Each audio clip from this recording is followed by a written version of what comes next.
Welcome back to the Proline TV podcast.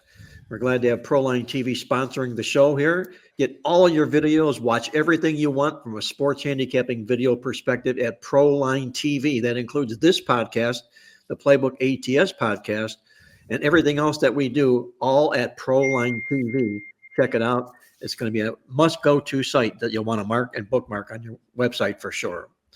Hey, guys, let's talk about what we were. I don't think we got too deep into it on our pregame chat, per se, about what happened in the college football championship game. And it was, all in all, I would say a pretty good game. It was really kind of exciting when Notre Dame marched down the field on their first drive and what was one of the most impressive drives that I've seen all football season long. But Ohio State just refused to back down in the football game. Jim, what was your take on that championship game? Did they deliver the goods, and was the 12-team playoff worth implementing? Well, first of all, I love the 12-team concept. I don't think the seeding was very well. I think that there was a little too much space between games, and you lose a little bit of the, the drama and because you're mixing it in with a lot of other things. And of course, this year you had the inauguration, you have Martin Luther King Day, and all this stuff's going on at one time takes away from it. But I'm excited about the 12 teams. I love bringing all those teams into the mix. I thought it was awesome. But the first drive was very, very impressive. It was basically a one-man gang, quarterback up the middle, and they couldn't stop it. But that was a little bit of a surprise to the Ohio State defense, and they made an adjustment. In reality, I think Ohio State could have won that game 60-0. They were that much more talented, much more diverse on offense, extremely talented. And it was to me, it was a mismatch. I was right on the side. I was wrong on the total. I almost got the total if they didn't score those damn last 11 points, but they did. They squeezed it in. And a lot of people got killed because a lot of people played a middle kind of thing, and they were taking 8.5 at the end, and that last field goal just in 29 seconds was a killer. But I enjoyed it. I love the whole concept. But Ohio State was definitely the better team. I mean, they won their games handily. Nobody got close. Yeah, Ohio State proved to be the favorite, and they proved it to be right. The odds makers, they proved them right. The fact that they were indeed the best team in the college football playoff. Victor, what was your take about the Buckeyes and Notre Dame? Do you feel that Notre Dame just hanging around the end in position to cash that ticket? And then, like Jim said, that field goal was kicked with less than 30 seconds to go. Was that more of a coaching thing against Ryan Day and on Marcus Freeman that allowed Notre Dame to hang around in that football game? Yeah, that definitely could very well have been exactly what you're explaining there. Basically the three takeaways for me in regards to the championship game is, number one, is that Chip Kelly did outduel Al Golden in that game, the defensive coordinator. The projections were somewhere Ohio State 27, Notre Dame around 20. I was a little skeptical of the Fighting Irish getting to 20 points or more, but they did hit that. Their defense, however, did not hold up their end of the bargain. So Chip Kelly outdueling Al Golden, number one. Will Howard had the game of his life for the Buckeyes. Outstanding. And not only that, but the best defense in the country eventually did show up in that game. And that was the Ohio State Buckeyes. For me, the entire college football playoff, guys, we're in uncharted territory as far as faves, dogs. And I'm sure that the odds makers out in Vegas will take some lessons from the fact that just in the college football playoff specifically, favorites went 10-1 straight up. Favorites went 9-2 ATS. It was all about laying the points in those college football playoff games. And I'm sure the odds makers will definitely take a note when the second season comes out next year. Well, Andy, as chalky as the playoffs were there any surprises to you from an underdog perspective, or at least a surprising perspective in the 12-team college football playoff? Well, not really. And let me just mention that the only test that Ohio State really faced was when Texas fumbled that ball. It was about to make it 21-21, but otherwise they were in complete control. Even the final score on Monday night against Notre Dame does not reflect how much the Buckeyes dominated that game. And by the way, that was a beautiful drive Notre Dame had, that 9-minute and 45-second drive, which was exactly what they needed to do if they were to keep the game close.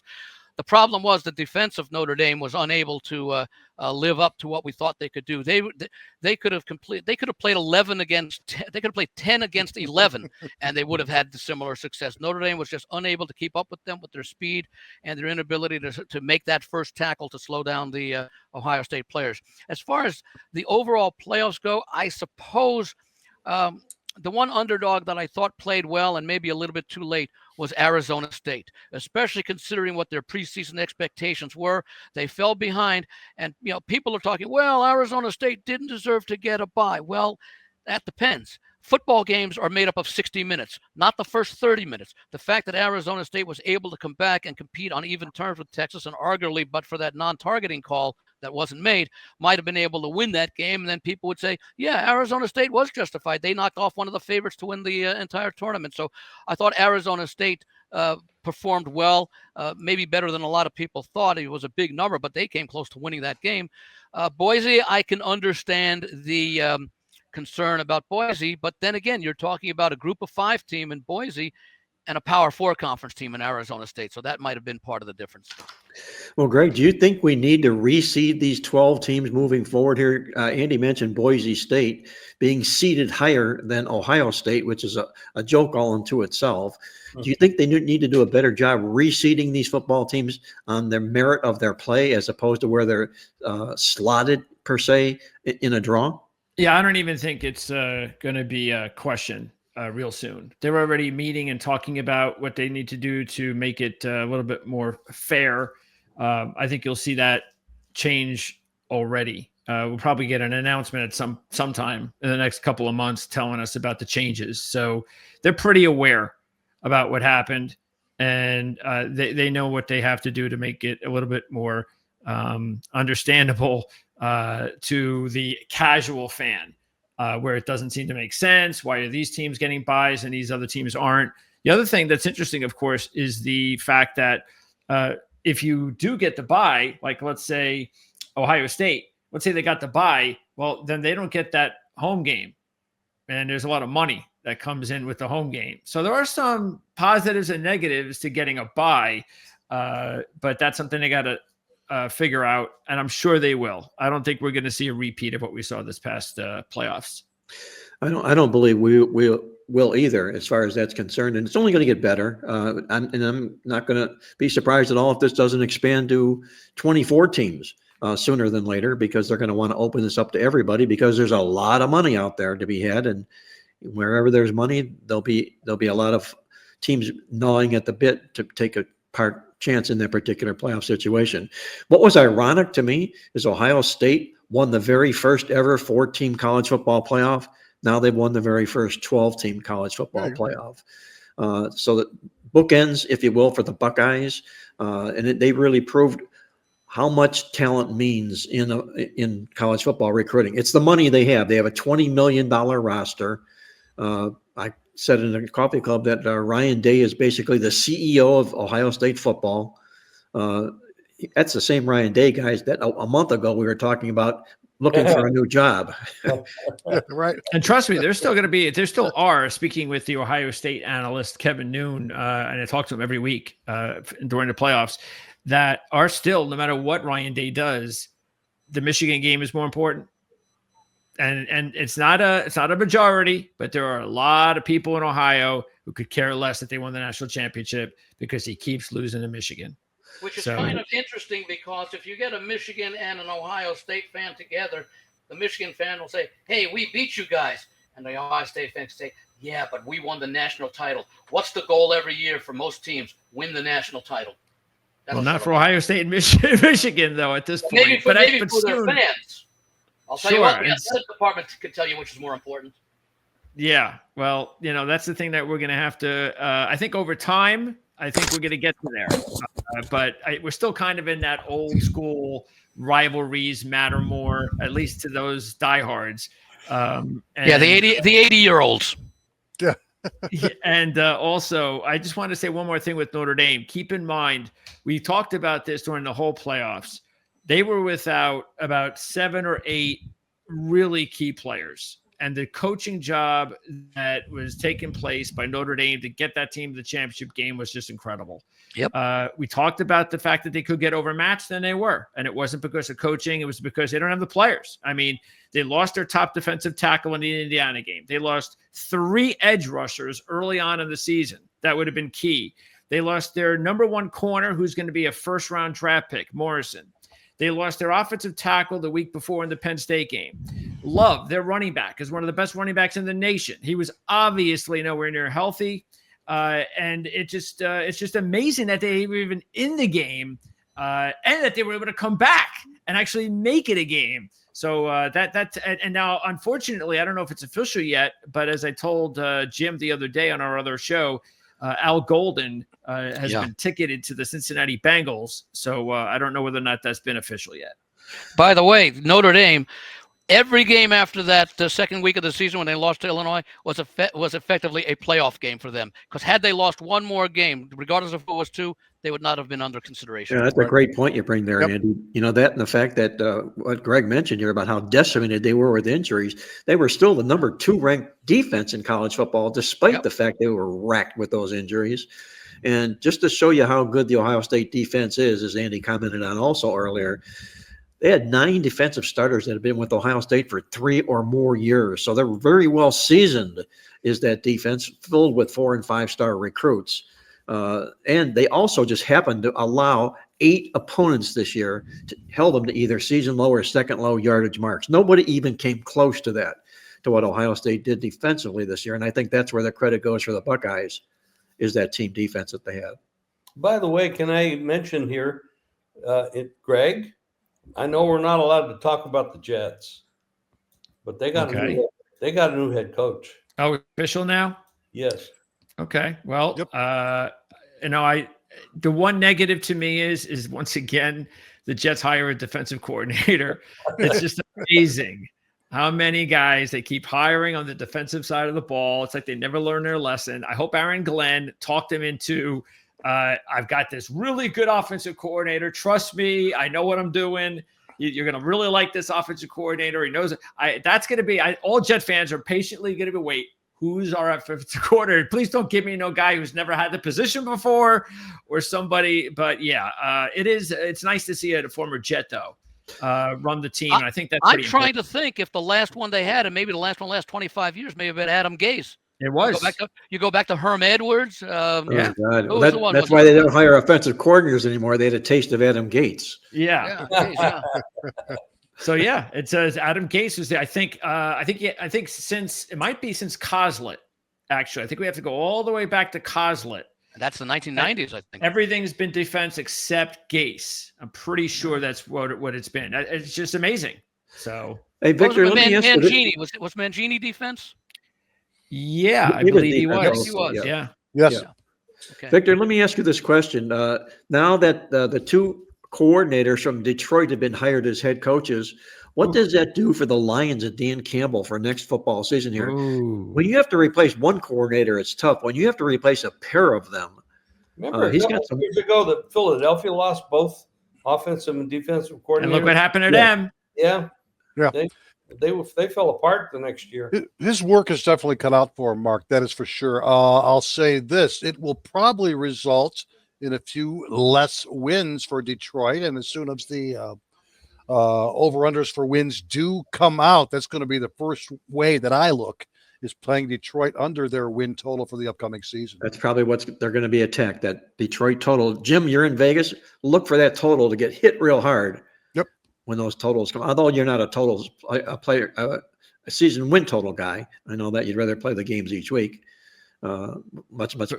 You think Caleb Williams is the happiest young quarterback in the land to know that he gets the hottest offensive coordinator in the NFL gets to teach him how to play quarterback now? It's definitely a step up from where he was with coaching that he had before. That's for sure. Well, if you could do anything with him like you did with Jared Goff, I mean, it'd be made sunny skies in Chicago suddenly. All of a sudden, we'll see what happens there that way. Right. The best division of football just got better. The NFC North. That's it. Yeah. Bear fans will be hoping that they get in a position for Ben Johnson to screw up a playoff game with decisions. I read somewhere, guys, and the last coach I read, I think it's been the last 25 or 30 years for the Bears that had a winning record. I believe it was the Buddy coach. Ryan? The coach that was just fired here before. The most recent guy. What was Was that? that What was the Nagy? question? Was that The Nagy, last time maybe? the Bears had a winning record Oh yeah, he's right. Yeah, it's with Nagy. That was with Nagy. He had like 12 wins, and then the very next year they had a bad year, and then they let him go. Yep. I mean, it's incredible. It's sort of like what's going on in Miami. Did the interview today with my Miami insider, and we were talking about the coaching changes because they've got a situation with Anthony Weaver, their first-year defensive coordinator, and apparently he's real close to becoming the head coach of the New Orleans Saints. Really? And right. He's also on the short list in Dallas too. Yeah. Yeah. Yeah. So obviously Dolphin fans or people in Miami are very nervous about this possibility, but we also talked about everything in Miami and what's been the one constant. And it's obviously been two things, the owner and the GM. That GM, Greer, has been with the organization for 16 years, been the general manager for a very long time. They still haven't had a playoff win under him. And Ross, at the season-ending conference, everybody's coming back. And I know, we can talk about other situations like the Colts, but at some point, I mean, Miami, what are you going to do there? And he was talking about how it's like, once in a while, can you please stop trying to emulate another team? Like first, it was they wanted to emulate this particular hire recently was the San Francisco 49ers. But when he brought Flores in, they were trying to emulate the New England Patriots. So it's like, would you stop trying to emulate successes of other teams and bringing in their guys? What's your approach? Give me what do you want to do? Because if you don't know what you want to do, then maybe you should be the right guy for the job. Bring in a general manager that can say, I have a plan and I'm not going to try to be their, we're going to get their sloppy seconds because that just doesn't work very often. Yeah, as far as the Saints go, I'm thinking the perfect guy down there might be Joe Brady with his LSU connection. If he stays at LSU, Buffalo, right. that's, with the success he had. I think he was the OC when they won the national title a few years ago with Burrow. Yeah. How about Pete Carroll? Is he getting any? I think I say he'd be perfect for the Raiders, and I'll tell you why. I think he's going to get some love. I really do. Yeah. I'll because he's not under. He's got a proven track record of having a Super Bowl. That's why I didn't think I couldn't understand the reasons that Ben Johnson was being mentioned for the Raiders, because the Raiders don't have a proven quarterback, and that would almost make it very difficult for him to succeed. At least when he went over to Detroit, they had some, whether it be I forget when it was, with Stafford or Goff there, but he had a proven quarterback there. So I thought that that's where Ben Johnson would go, and of course, of all the teams that did have openings before yesterday, Chicago was the one with the quarterback, though unproven, and Caleb Williams had the most potential that he could work with. And I think that because Carroll already has that Super Bowl, he will be inheriting a team where he doesn't have to be as concerned. Number one, it's towards the end of his coaching career, and number two, well, the other thing, by the way, that I think Pete Carroll would benefit from, because quarterback is an issue with the Raiders, he can have a lot of nice consultations with the minority owner by the name of Tom Brady to help him work out that sort of situation, because that'd be the one thing that he might not have the expertise in. Yeah, and it is interesting that Mark Davis has been running the show there, obviously, but you bring in Tom Brady, who's only got what has he got? 10%, 8%, whatever like interest. And then was it Richard Seymour has like 1%. And those two guys are like the main guys that are deciding offense and defense. It's the regime change in the Raiders are being done by and I'm sure that's part of why he sold the team. And those guys had to be convinced, well, if I'm going to do this, I need to have some sort of say. Yep. And that's what's going on. So I think it's a good idea. I mean, Mark Davis is 0-4. So why not hand it over to Tom Brady and Richard Seymour and let them give it a try? Yep.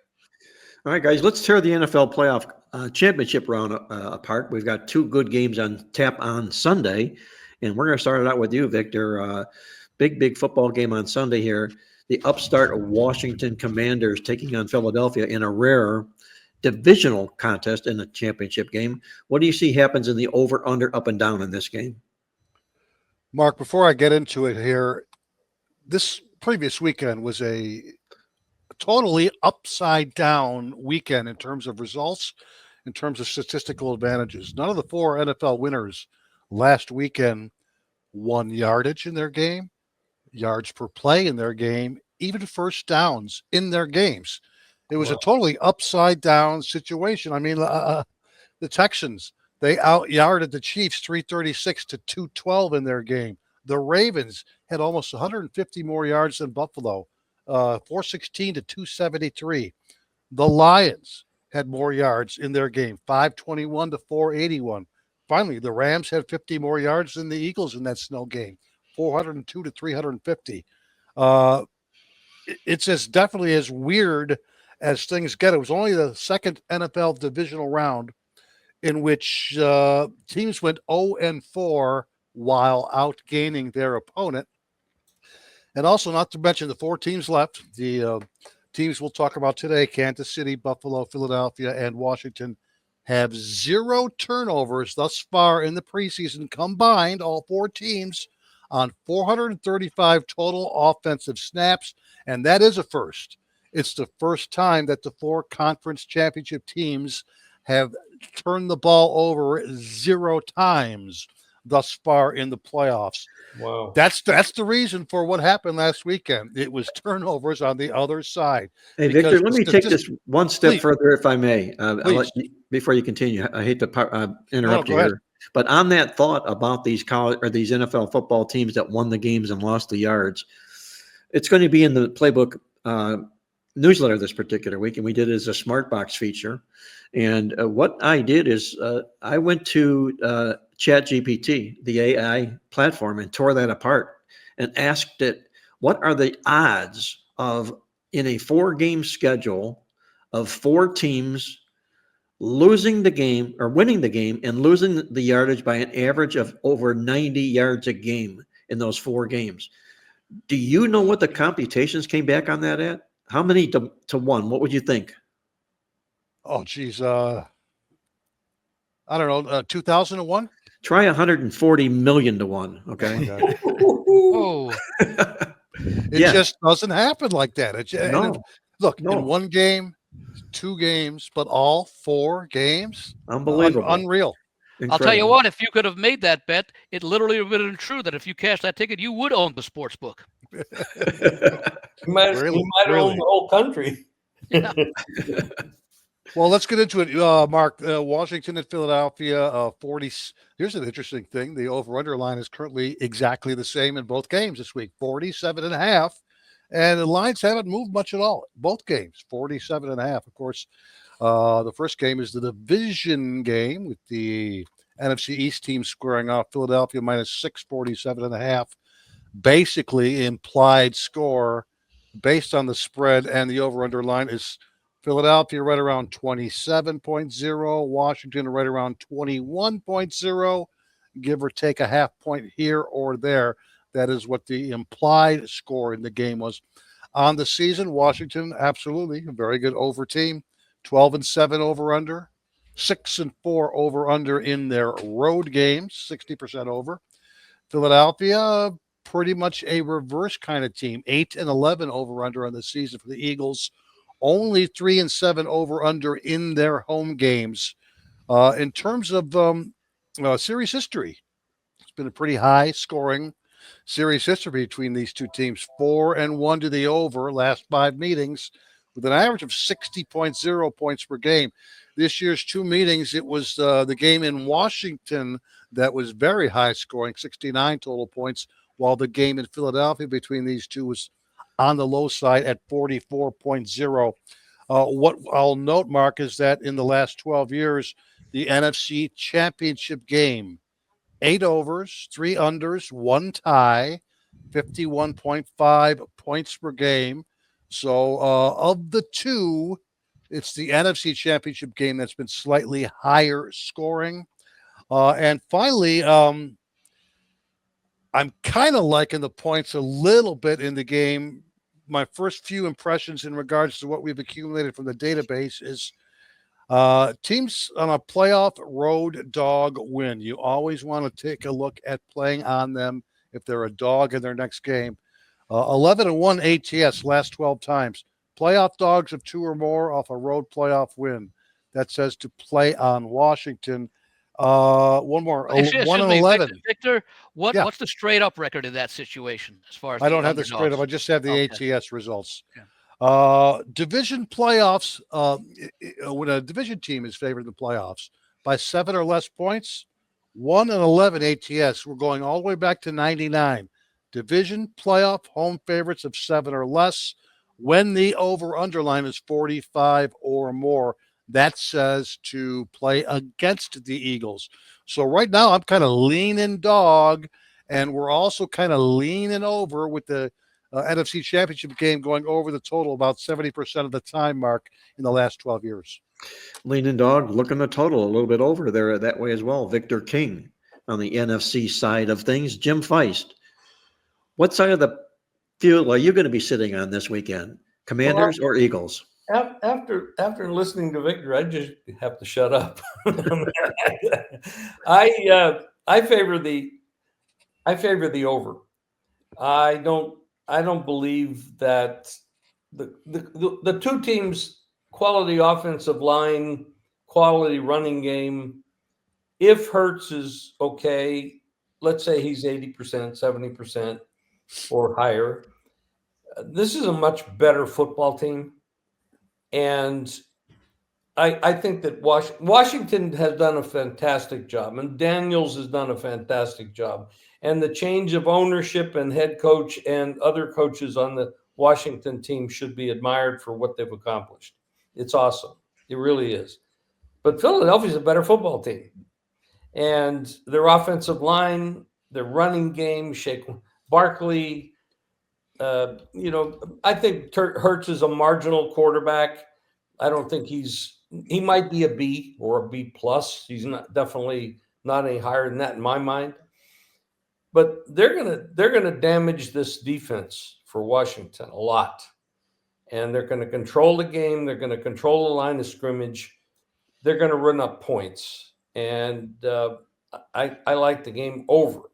And when you look at what Detroit was able to do against this defense without all the turnovers and the defensive injuries that Detroit had, that would not have turned out that way. And they don't have that situation this week.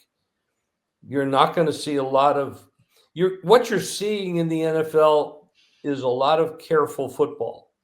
Nobody wants to turn the ball over, and that's why you're seeing what you're seeing. They don't want to be that coach that made that stupid call and that stupid play, and the quarterback that does that.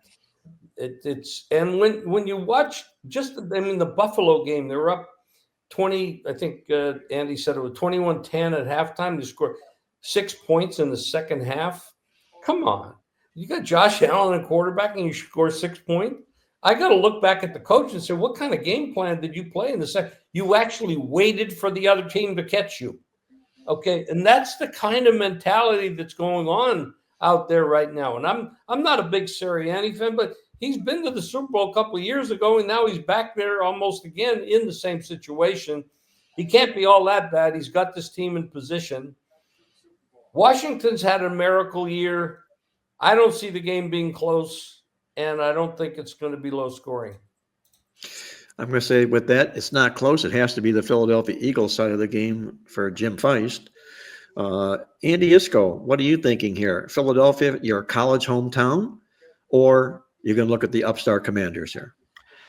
Well, I'm conflicted to the extent that Jim pointed out a lot of really good things about that Washington's defense. Detroit, 204 yards rushing last week. That's a big number.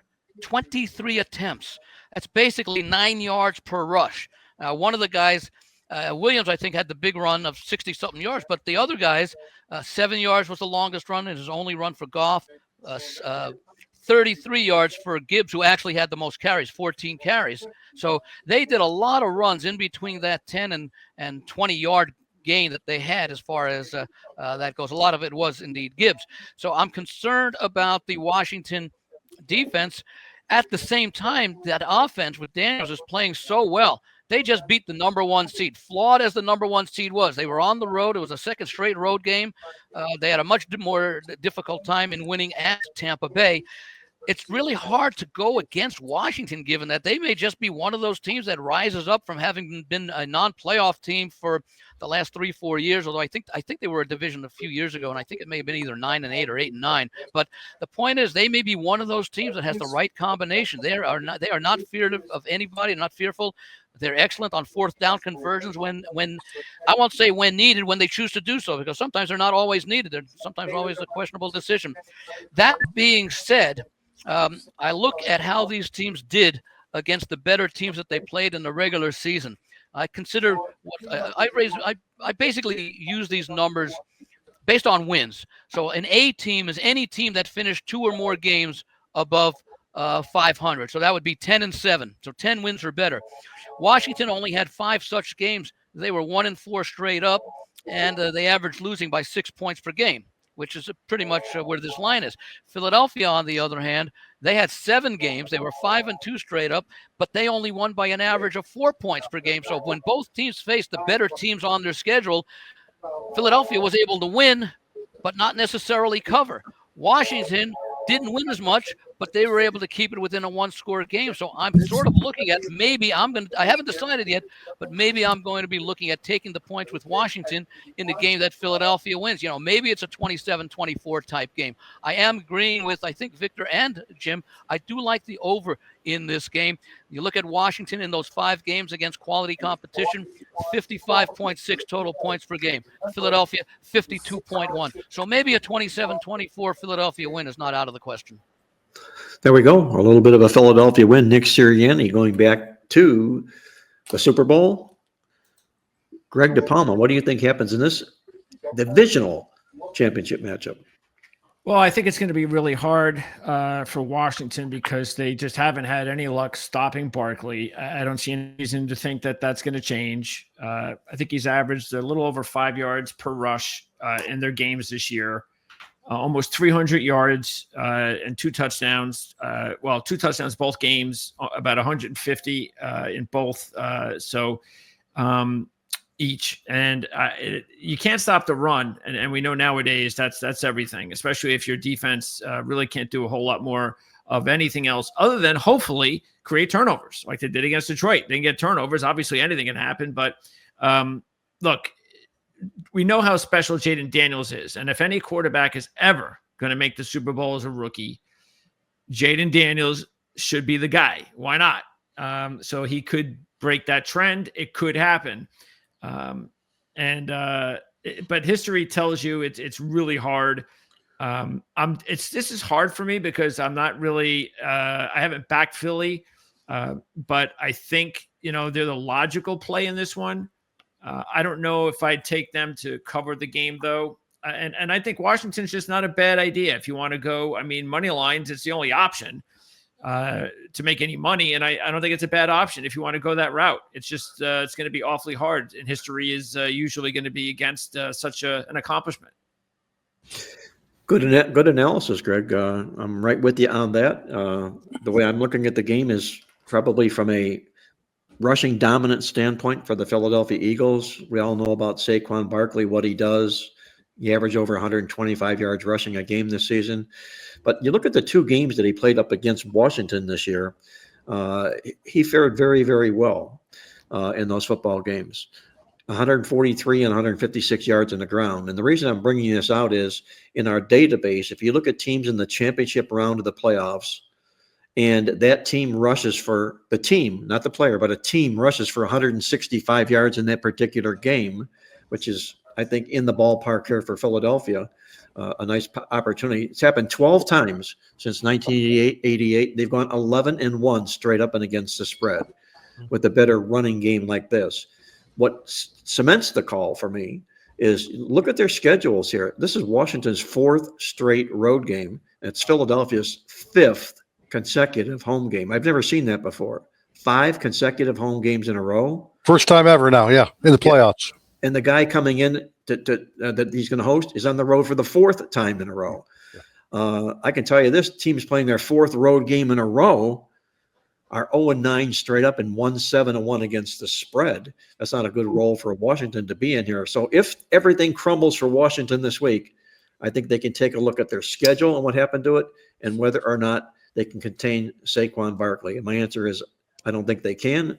And I think Philadelphia advances on to the Super Bowl. Mark, can I add one more thing? I'll go ahead, Andy. Sure. Oh, I was just going to say, Washington in the regular season, and again, consider schedule, they were number 3 in the league in rushing, 154 yards per game. So they can run the football and slow things down and keep Philadelphia and Barkley off the field. You know, it'd be a lot different if Washington were like the average team rushed for 120 yards per game. So that's what? That's about 15 or 20% above. Well, that's about 20% above the league average.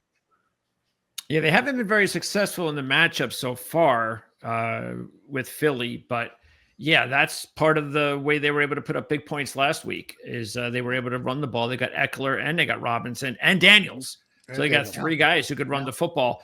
Do you guys know that there are 5 quarterbacks that have made the championship games as rookies? Number 6 is Jaden Daniels. Yes. Do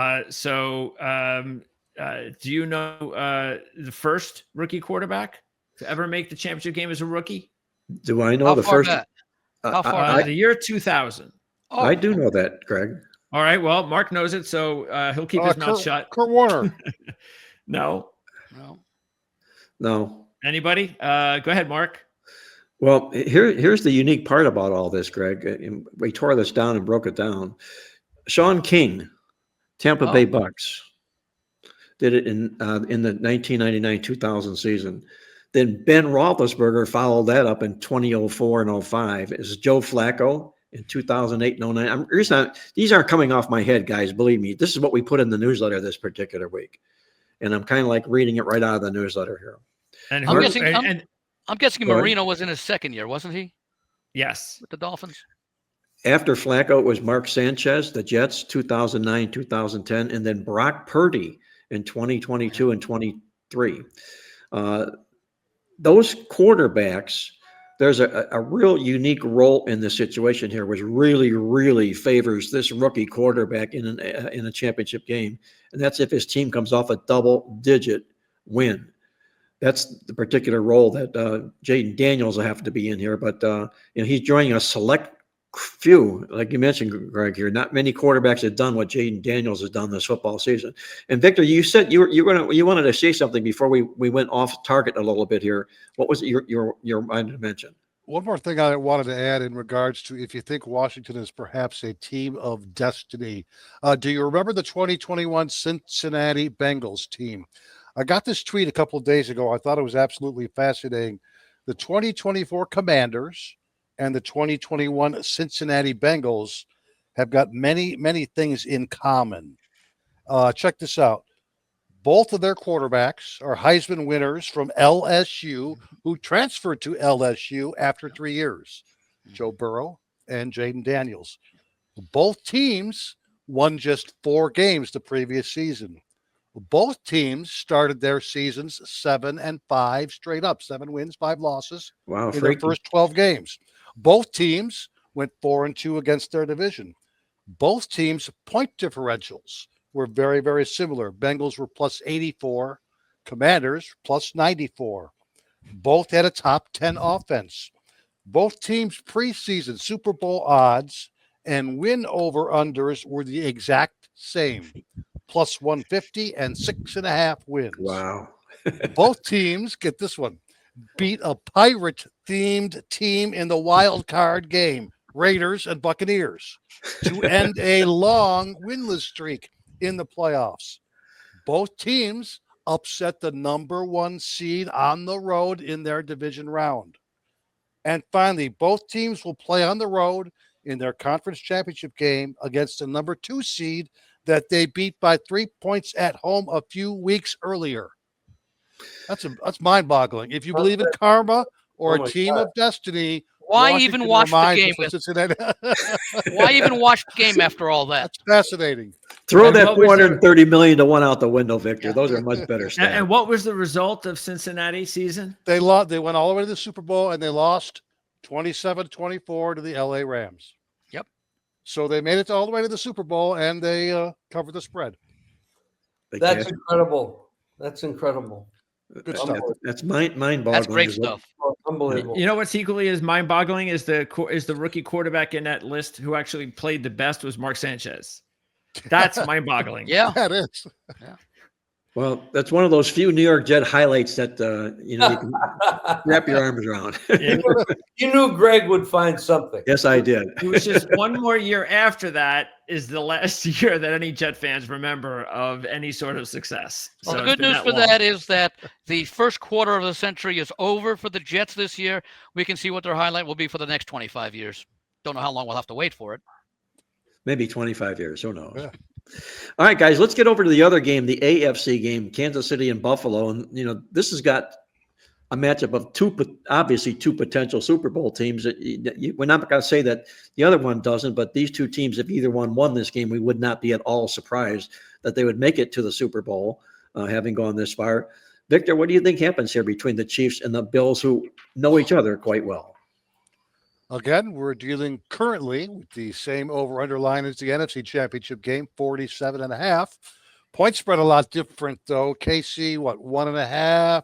There's probably some -2s out there in regards to the Chiefs. We'll call the current implied score Kansas City 24.5, Buffalo 23.0. Again, the implied score based on the current point spread and current over-under line. Buffalo, we've talked about them all season long. A very good over team, 12 overs, 7 unders thus far in their 19 total games this season. 5 and 4 over under on the way. What was important, though, was in the last month of play or last 5 or 6 weeks, Buffalo's last 4 road games were extremely high scoring as that defense started to weaken a lot in the last month of the season. Their last 4 road games actually 4-0 to the over, 66.2 combined points per game. KC, just like the other game, it's kind of a flip-flop in regards to over-under results. 7-11 over-under on the season. They finished the year by going under in 6 of their last 7 games, the Chiefs. Their only over in the last 7 games was that regular season game against Houston, in which I believe they won 26-19. 4 and 5 over under at home this year. It has been a pretty high scoring series, guys. 5 out of the last 7 meetings between these two have gone over. 5 overs, only 2 unders, average 54.4 points per game. With that said, however, in each of the last 3 AFC Championship games have gone under the total. 4, 8, and 1 in the last 13 years, 67% under the total. So at this point, we'll kind of lean under. The one ATS stat that really jumps out at me, Mark, and I'm sure you've seen this one as well, is that when you win at home in the playoffs as an underdog, that's instant fade material in the next game. And you know what Buffalo did last week? Despite being out-yarded by Baltimore by almost 150 yards, they did win outright as a home underdog. This is from the database going all the way back to 1984. Playoff road teams off a playoff home dog win, 1-16 ATS. Oh, For me, it's going to be the Chiefs wow. or nobody in regards to the side. The only advantage that Buffalo has in this game, if you ask me, is that they currently have a rushing advantage over the Chiefs. But Kansas City has got advantages in the coaching department, on defense, on special teams, been there, done that, and they're at home. I'm not taking Buffalo in the game. It's going to be KC or nothing, and right now we're leaning under, Mark. Yeah, that goes to that home dog straight up winner in the playoffs, Victor, and how poorly they fare on the road the next game. And it applies obviously here in this football game. Good part on your side to call that out in this particular matchup here. So, Jim, now you've been dazzled by Victor and all those stats and everything, but I kind of feel all season long you've been a Kansas City Chief guy, and I think you sense the Chiefs are going to win 3 in a row here. So, am I going to be correct in my presumption that you're going to go with Kansas City in this game? Well, I had Kansas City against the Lions in the Super Bowl, which I'm not going to get because the Lions are gone. But so it'll probably be Kansas City, Philadelphia, because that's the way I'm going. I like Kansas City in the game, but it's the same kind of analysis that I had a year ago when they played San Francisco. Andy Reid and Spagnuolo and Mahomes and Kelsey and this team, and I've used what Victor said, been there, done that. They know how to win. And knowing how to win, and I didn't know about the underdog on the road thing, which is mind-boggling. We won at 16.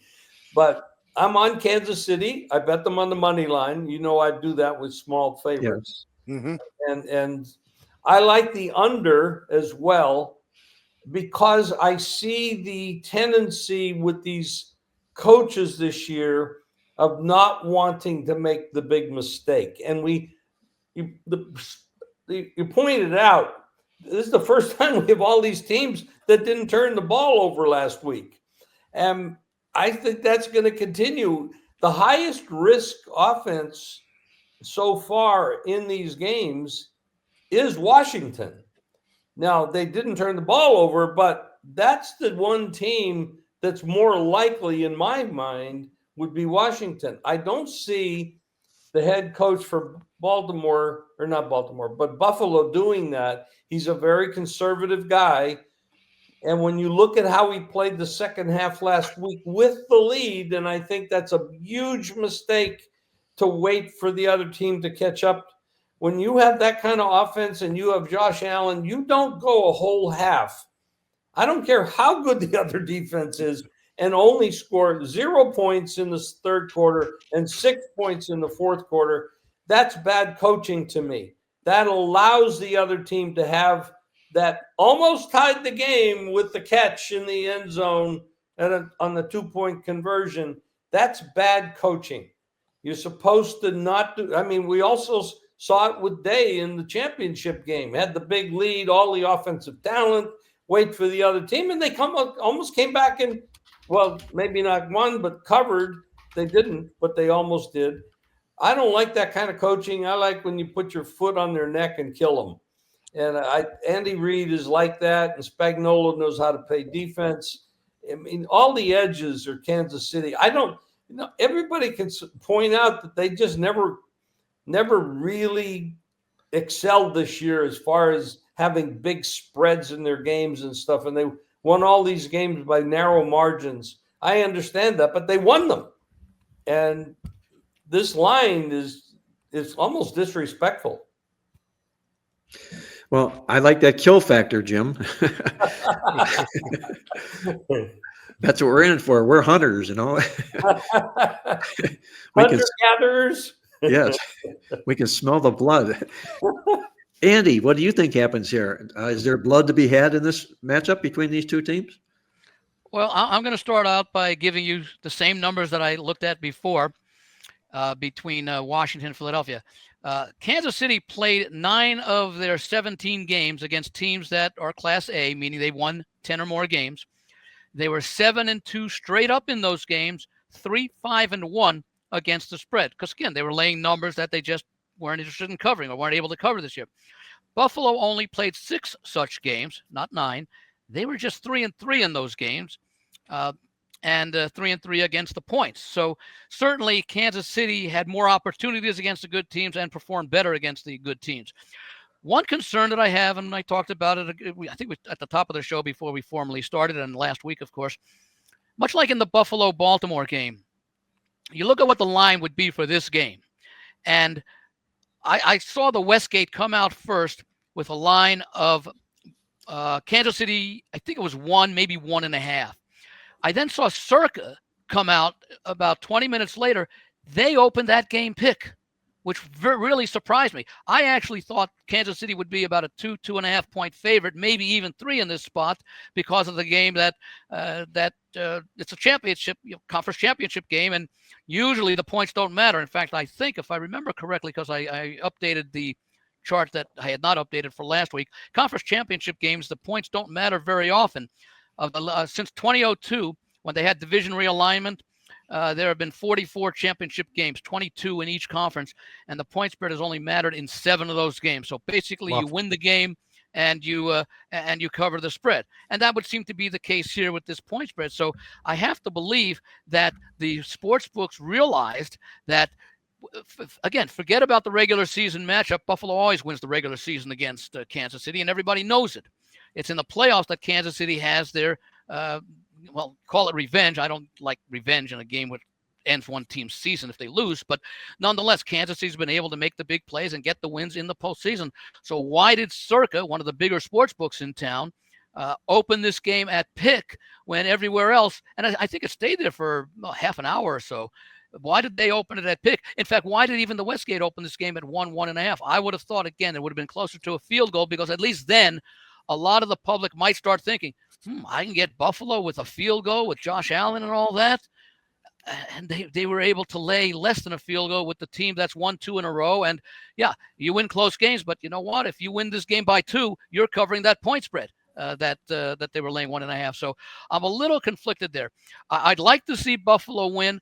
Kansas City has been on the precipice of losing a lot of those games. The blocked field goal against Denver, the opening game against Baltimore, when the guy's foot wasn't as large as it was, he doesn't touch the out of bounds at the end. The game against Cincinnati, where Cincinnati needed the last field goal, and those are just 3 of the situations. The numbers do show that the big difference in this game is between the 2 defenses. Buffalo's defense not nearly as good as Kansas City's defense. At the same time, which team has shown this year that they are better at overcoming a deficit between these 2? And that's Buffalo. They just have the offensive power. So it's going to be a matchup of strength against strength, the Buffalo offense against the Kansas City defense. But it's not going to be weakness against weakness in the other part of it, because Buffalo's weakness in the matchup is a lot better than Kansas, or is a lot worse rather. Their weakness is a stronger weakness, a worse weakness, if you will, than Kansas City, whose offense, even an average offense, can have success against the Kansas City defense. If I did anything, I might look under the total in this one, but certainly of the 2 games, this is the one that I'm having the greatest difficulty coming to a conclusion. And of course, I'm going to do that in the next few hours when I finish the newsletter.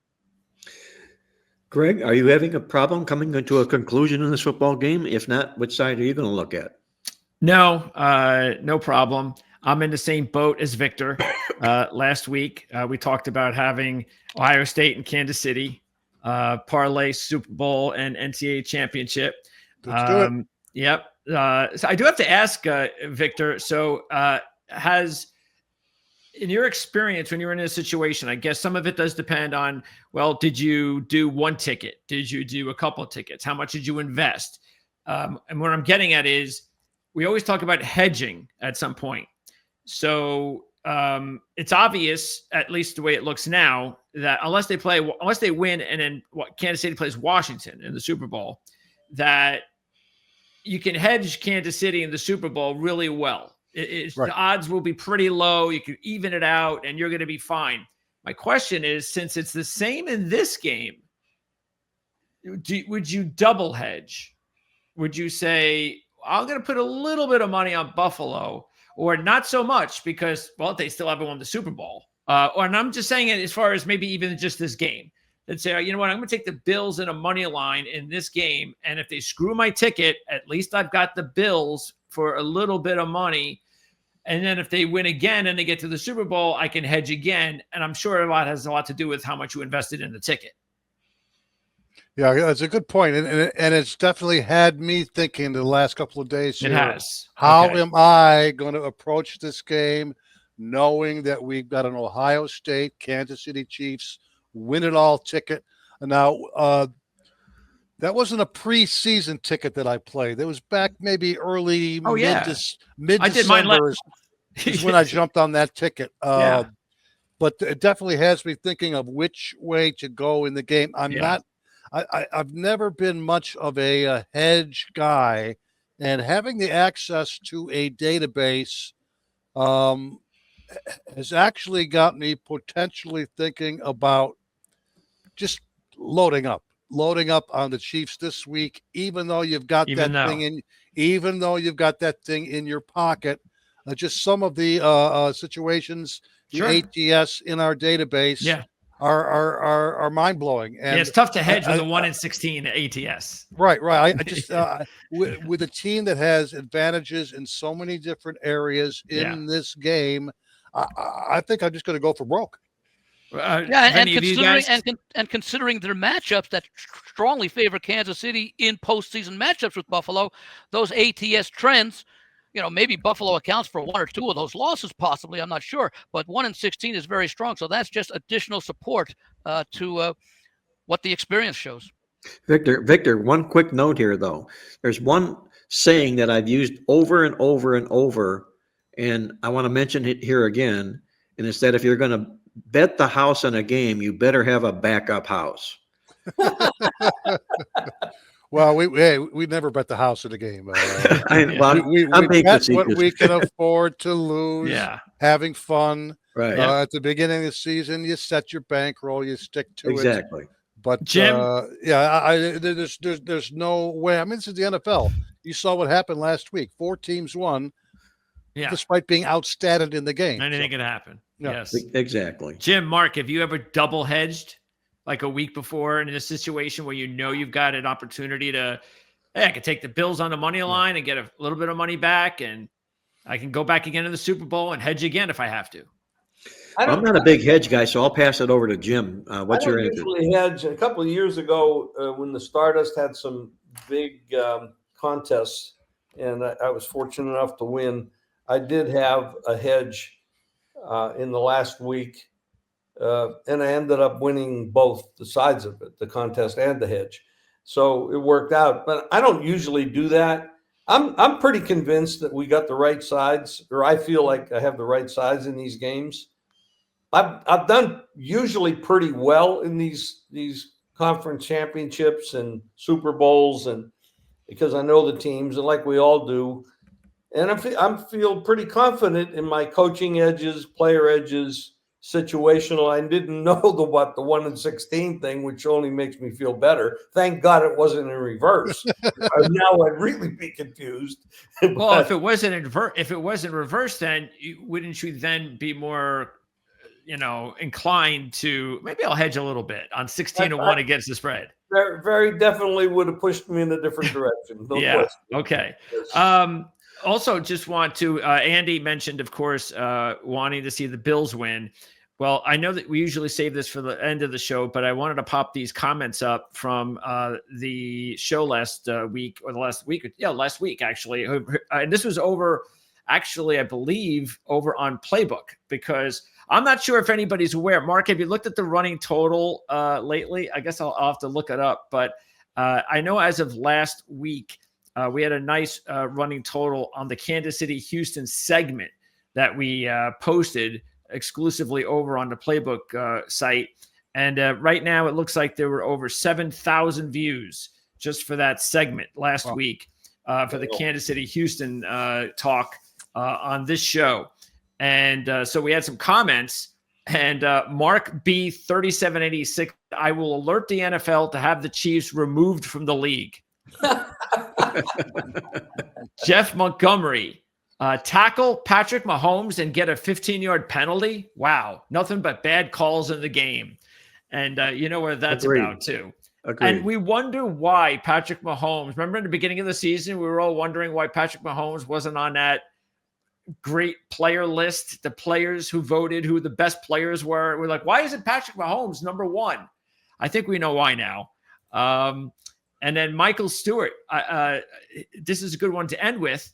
I love all the Chief haters. My advice, play better football, and we can hate too. Andy will have them ready. Arrowhead will be ready too. So Michael's got a great point. I mean, as much as we hate these teams that just keep winning, will someone stand up and just be better? That's what we're not asking them to fail necessarily, but will someone just take it from them? That's what we've been waiting for the past few years. And aren't we still in that run, right? Since Mahomes has been there, when it's been the Bills, except for 1 year, that the Bills are beating the Chiefs in the regular season and the Chiefs wind up winning in the playoffs. I think we've seen that. We've seen that twice. Now we're potentially on a third time. So that's something to keep an eye on. And by the way, you mentioned the conservative nature of the Bills. Keep this in mind. A a lot of the talk in Buffalo, and this is not surprising, is the conservative nature of the Bills is due to offensive coordinator Joe Brady. Right. He's the guy calling the plays. And remember, and he got the job and he was very successful because he was being not conservative, but he ran the football. He was like, I'm not going to be like the other coordinators. All they did was throw the ball, throw the ball, throw the ball. Bills had no running game. Finally, we have a coordinator that's going to give us balance, so we'll run the ball. But now, apparently, he gets leads and he's running the ball too much to the dislike of Bills fans. So that's something to keep an eye on. And maybe it's up to the head coach to talk. I know it's not maybe it is. It's up to the head coach to go in and have a conversation, maybe at halftime, if you're up big, to not be so conservative. Hey, Greg, what I'm going to do in this game here is rather than make a final comment on the game, I'm going to save this for my 60-second short. Okay, if I may. But before I get to that 60-second short, I will say this. There's a real common denominator that's working here between these two football teams. And we hit on it a little bit earlier on in the show. And it's the likelihood of either of these two teams beating themselves is like nil and next to none. Kansas City has not turned the ball over their last 8 football games in a row. Wow. And Buffalo has not lost the turnovers. You take a look at their last 24 football games, they have not been negative in turnovers in the last 24 games in a row. Wow. So, you know, you can look for a clean game here, if nothing else, is sort of where I'm alluding to here, and which will be nice. We won't see laundry on the field for most of this game. And the weather also won't be a factor like last weekend. We've seen the last of snow games for the NFL or even college football season. So it was fun, though, last week, watching all those games in the snow, like old-time football. But, you know, it cost maybe some teams. Might have cost the Ravens. Who knows if Mark Andrews isn't discombobulated, trying to make sure that he's able to reel that catch in. So, but as before we wrap up, like you said, Mark, we're going to go ahead with our 60-second segment where we get everybody's picks. And as we said in the beginning of the show, college basketball is now part of our show here. Matter of fact, next week, there is no NFL, no college football. So you can to be sure we'll be wrapping up the championship games. And maybe we'll talk a little bit, obviously, about the Super Bowl and the odds and all that. But we'll have a lot more college basketball talk on next week's show for sure. But it's up to you guys. So we're going to start, first of all, with Andy. If you're ready, Andy, you'll get the first take. And are you going to have any college basketball in your short? No, I'm going to follow up with some more football. All right. Well, you're ready to go whenever you want. Okay, I'm going to take a look again with some of the numbers from the history over the years that I talked about earlier with the specific games. One of the things I've noticed, and it sort of goes to a looking towards the over in these games, is that if you look at the conference championship game since 2002, they are 25-18-1 to the over. And the reason I mention that is that for many, many years, we were always under the impression that, you know, offense wins games and defense wins championships, and conference championships often produce a lot of low scoring games. But in the modern era of the NFL, where passing far outweighs the running game, although we may be starting to see that changing, we're seeing a lot more overs in the postseason and conference championship games than we have. So I'm going to keep that in mind as I make my final decision this week. The fundamentals suggest NFC over, AFC under, but I'm not sure I'm going to go that I might go both ways in one, and more likely to be over than under. And then you're going to, just to let everybody know too, because we have a link in the description, talk, Andy, just because I know we don't get a lot of time to emphasize the work that you do, your own at the logical approach. So exactly what are the viewers getting when they subscribe? Well, what I will do this year, if they send let me give the email address out because it'll be easier. I'll send them a copy of the big Super Bowl issue that I put out every year that has a lot of information and talks about props and all that. And that address is logical7@cox.net, logical7@cox.net. Awesome. All right, yeah. There you go. Everybody's got a great deal now. And I tell you, our listeners out and viewers out there, you want to put your hands in a copy of that Super Bowl guide that Andy puts together. It's It's you can't put the thing down, is what I'm going to tell I you. will, I will just mention one thing. There were reports, I think, last year of 4 or 5 people getting hernias. Yes, well, that goes with the territory, Andy. I tell you, I read the logical approach. Andy's kind enough to send it to me every week. I wouldn't miss it. He does amazing work. Yes, he does. Amazing work. Thanks, guys.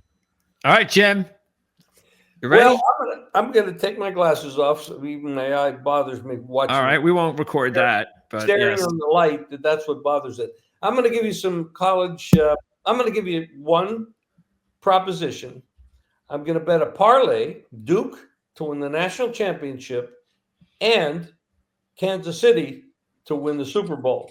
They're both about 5-1 round numbers, which will pay off about 24-1, which is not a bad parlay. You don't bet a lot of money, $100, it pays off good. I also have 2 other plays. Over in the USC Nebraska basketball game, that's college hoops, and under in the Georgia Arkansas game. I don't have a lot of narrative to share with that, but that's 3 free plays. And those 2 college games, when are they? It's over in the USC Nebraska. No, when do they play? Now. Tonight. Yes. Okay, Wednesday night. Got it. Yes.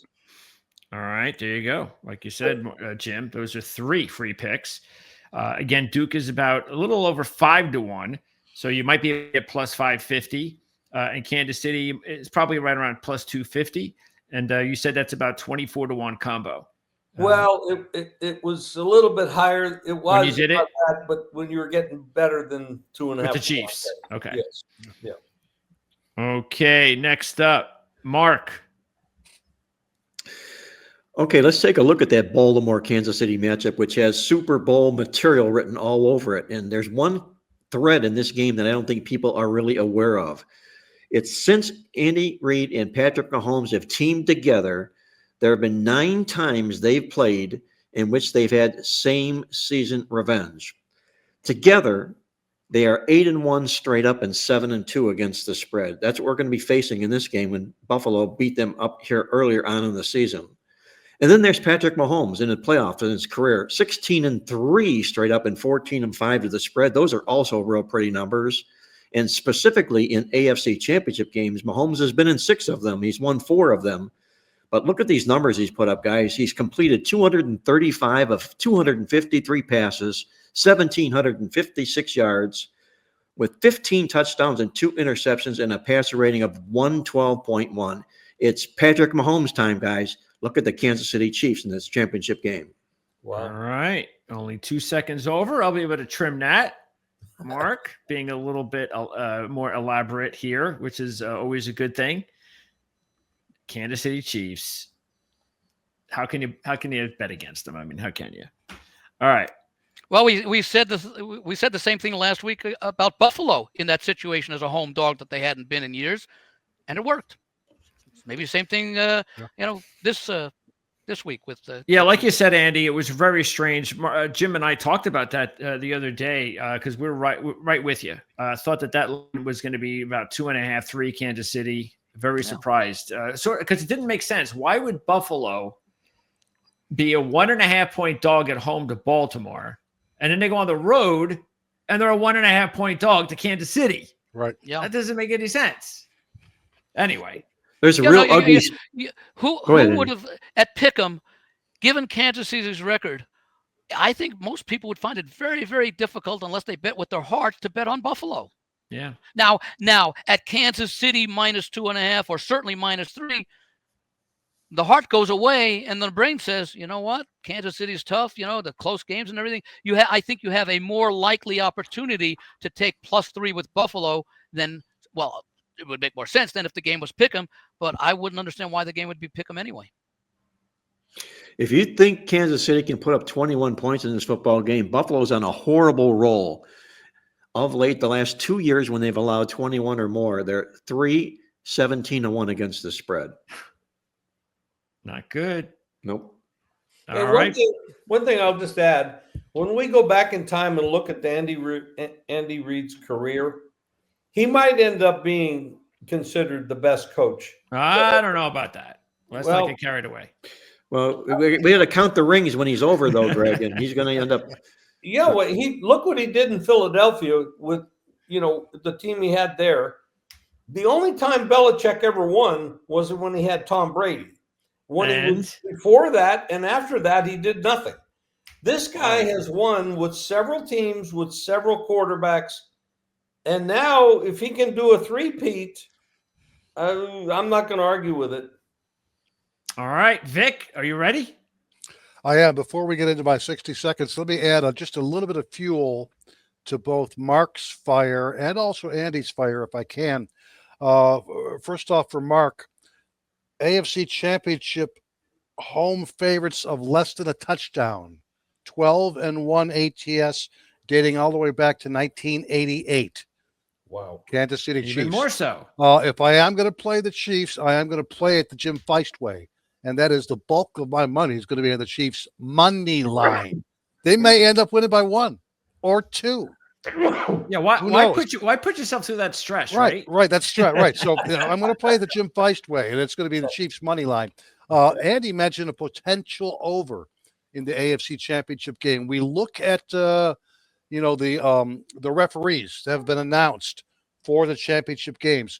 Clete Blakeman is going to be the referee for the AFC Championship game. And while I did mention some good numbers on the game, potentially going low, let me point this out. In the 19 games that Clete Blakeman has officiated for Patrick Mahomes or for Josh Allen, there's been 13 overs, only 6 unders, 68% over the total in Clete Blakeman officiated Mahomes/Allen games. A little bit of fuel for Andy's fire, if you will. Let me get to my prop play, if I can, for the NFL. And you can start the clock anytime, because my first prop play of the weekend is going to take place in the Philadelphia-Washington game, and it's going to be Washington receiver Dyami Brown under his total. It opened 42.5. It's up to 44.5 receiving yards. We're going low with Dyami Brown. Last week, he was 36.5. We bet the over.